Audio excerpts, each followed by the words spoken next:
Bismillahirrahmanirrahim. Assalamualaikum warahmatullahi wabarakatuh.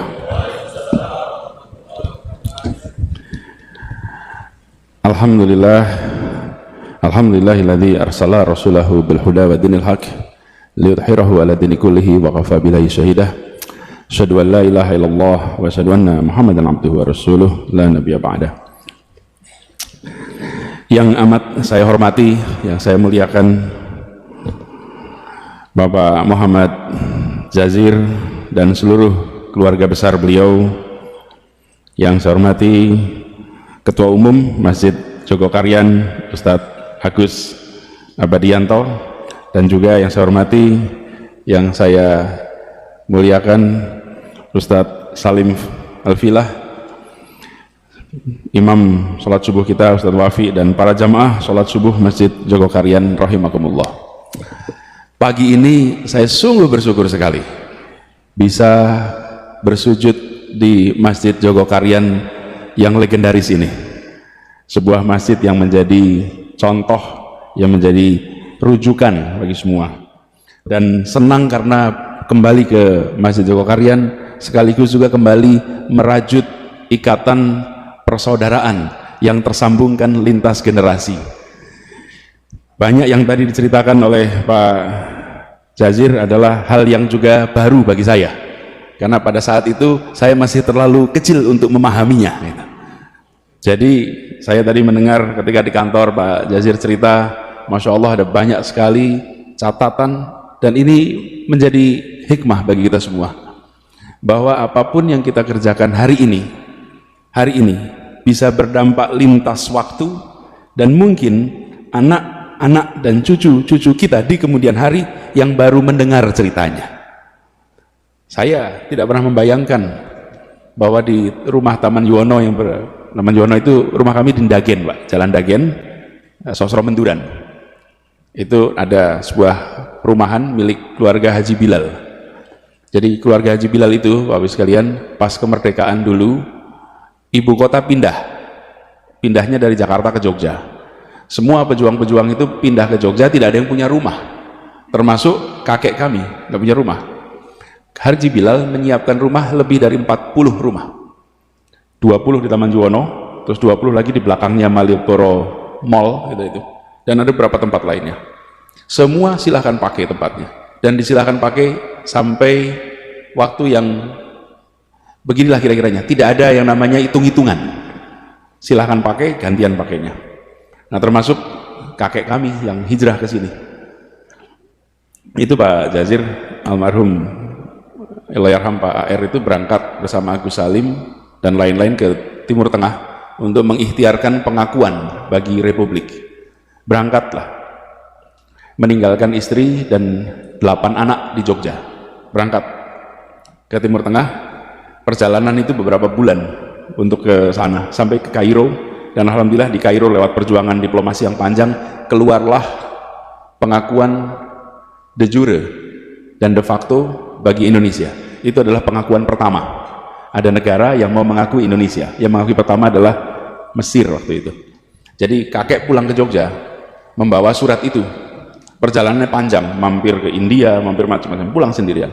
Dan untuk membawa masuk surat pengakuan itu yang ditandatangani oleh Perdana Menteri Mesir itu, dimasukkan ke dalam kaos kaki di dalam sepatunya. Ketika di pemeriksaan di Kemayoran lolos, surat itu ada dalam kaos kaki, karena kaos kakinya nggak diperiksa, yang lainnya diperiksa. Masuk sampai akhirnya singkat cerita sampai ke Jogja, sampai serahkan ke Bung Karno di Gedung Agung. Pulang, istrinya melahirkan anak yang ke-9, diberi nama Lukiana. Kenapa? Laki Ana. Beruntung saya, karena bisa sampai lagi ke sini. Anak sebelumnya yang nomor 8 diberi nama Imlati. Imlati itu artinya Indonesia merdeka lekas akan tercapai insya Allah. Lahirnya 1 Juni 1945. Jadi lahir 1 Juni, beliau masih di BPUPKI, itu semua orang sudah merasakan insya Allah Indonesia merdeka. Bulan Juni itu, Agustus kita merdeka, tapi belum tahu bakal merdeka apa tidak. Lalu anaknya lahir yang ke-8 dikasih nama Imlati. Banyak yang tidak tahu itu kepanjangan. Indonesia merdeka lekas akan tercapai insya Allah. Yang nomor 9 dikasih nama Lukiana karena laki anak, gitu. Lukiana. Istrinya kena malaria, wafat dengan 9 anak di Jogja.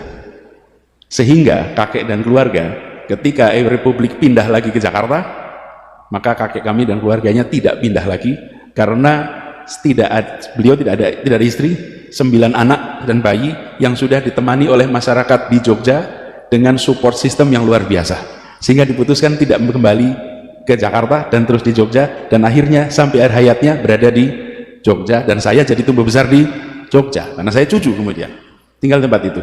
Nah, kisah perjuangan kemudian banyak sekali. Saya merasa bersyukur sekali karena Pak Jazir ini memiliki memori atas peristiwa-peristiwa penting yang tersembunyi, yang seringkali terlewatkan di dalam catatan sejarah kita. Jadi Pak Jazir harus banyak bercerita dan direkam ceritanya, karena beliau pelaku, beliau membaca, beliau merangkaikan. Ada yang menjalani tidak merangkaikan, ada yang membaca tidak merangkaikan, ada yang menjalani tapi tidak membaca. Ini membaca, menjalani, dan bisa merangkaikan sebagai sebuah cerita. Jadi saya merasa bersyukur betul. Tapi persahabatan kami tidak berhenti di situ. Bukan antar kakek dan Pak Jazir. Jadi kalau saya panggil Pak Jazir, panggil kakek boleh sebetulnya. Karena ini sahabat kakek saya gitu kan, paman gitu. Kenapa? Karena berkelanjutan. Saya bekerja saya di Jakarta, kemudian mencoba membangun gerakan Indonesia Mengajar bersama dengan seorang anak muda yang sangat cerdas, alim, cerdas, wawasannya luas, bacaannya panjang, namanya Sofwan, putra dari Pak Jazir. Jadi persahabatan itu menurun, dan ketika ketemu tidak tahu bahwa orang tua kita itu bersahabat, menurun. Kemudian Sofwan ini mahasiswa yang menjadi anggota di kampus itu Majelis Wali Amanah, mahasiswa yang menjadi anggota Majelis Wali Amanah di Universitas Indonesia di Jakarta. Saat ini beliau sedang berada di Washington DC. Nah, apa yang saya lihat, seorang pejuang, seorang pendidik yang dalam keluarganya memancarkan semua nilai yang diperjuangkan ke publik, tercermin di dalam keseharian di keluarganya lewat interaksi saya dengan Mas Sofwan. Karena itu saya bersyukur sekali silaturahmi ini bisa tersambungkan terus. Insya Allah ini banyak hikmahnya, dan kita doakan agar Pak Jazir ini diberikan kesehatan terus, dipanjangkan umurnya, dan terus bisa menjadi pilar penjaga kekuatan, lokomotif pendorong kemajuan bagi umat. Kita tahu persis, Al-Quran menyatakan bahwa kita kuntum khairun ummatin ukhrijatil linnas ta'muruna bil ma'ruf wa tanhauna 'anil munkar wa tu'minuna billah. Kita ini adalah umat yang terbaik. Tapi umat yang terbaik ini adalah bukan status. Umat yang terbaik itu adalah yang harus diperjuangkan. Diperjuangkan, kehormatan, tanggung jawab yang harus diperjuangkan. Dan saya menyaksikan, rasa-rasa umat Islam di Indonesia menyaksikan Masjid Joko Karyan ini menjadi contoh bagaimana ketika diberikan amanah menjadi yang terbaik, itu diwujudkan di dalam manajemen keseharian. Yang terbaiknya itu bukan status, yang terbaiknya itu bukan statement, yang terbaiknya itu adalah keseharian, kebiasaan, yang kalau dalam bahasa rumitnya itu namanya budaya. Budaya itu adalah kebiasaan. Masjid Joko Karyan memiliki itu, dan ini tempat masjid-masjid dari seluruh Indonesia belajar. Saya merasa sangat bersyukur subuh ini bisa bersujud di tempat ini bersama dengan para jamaah semuanya. Insya Allah apa yang dikerjakan di Masjid Joko Karyan ini terus jadi inspirasi bagi semua, termasuk bagi kami yang di Jakarta. Di Jakarta tantangannya tidak sedikit, tapi alhamdulillah Allah selalu bukakan pintu-pintu penyelesaian yang tak terduga. Saya masih bertugas di Jakarta sampai bulan Oktober, karena tanda-tandanya tidak ada perpanjangan. Nggak ada perpanjangan. Jika nggak ada perpanjangan ya Oktober lah, besok selesai gitu. Jadi 6 bulan lagi selesai. Makanya kami menuntaskan semua janji satu-satu, insya Allah diselesaikan.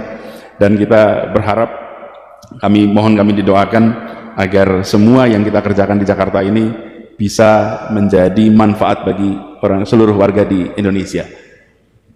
Dan tadi pesan dari Pak Jazir insya Allah saya pegang, karena beliau meneruskan pesan, dan pesan yang sama kami terima Pak Jazir terkait dengan jumlah tahun kuliah.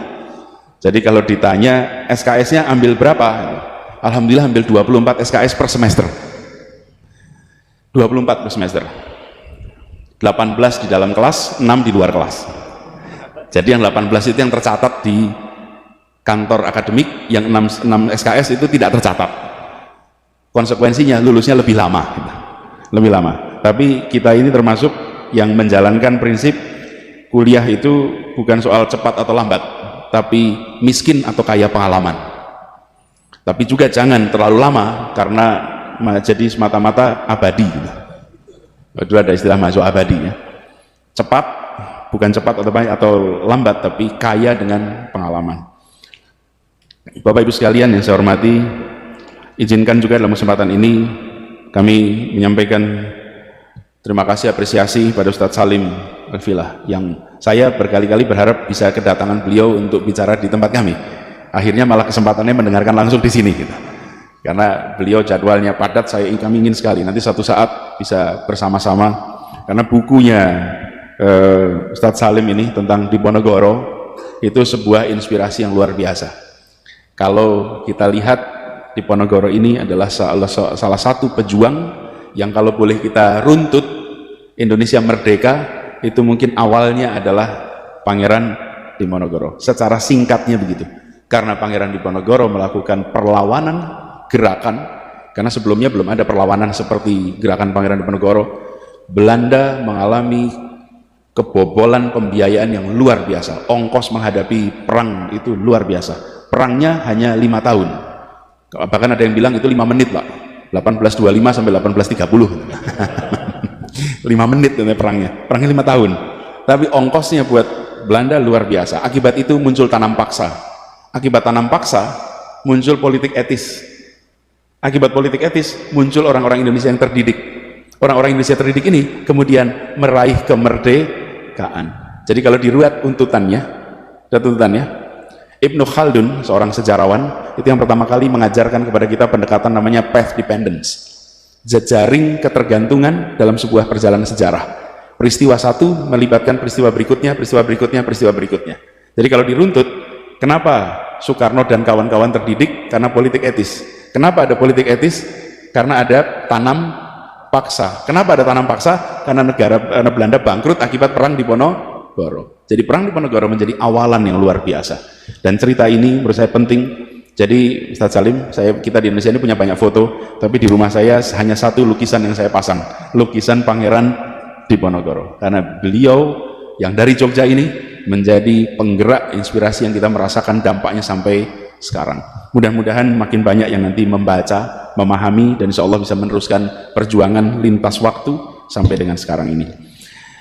Saya akhiri persambutan ini dengan sekali lagi mengucapkan terima kasih atas kehangatan sambutan, atas silaturahmi. Insya Allah ini bukan silaturahmi yang terakhir.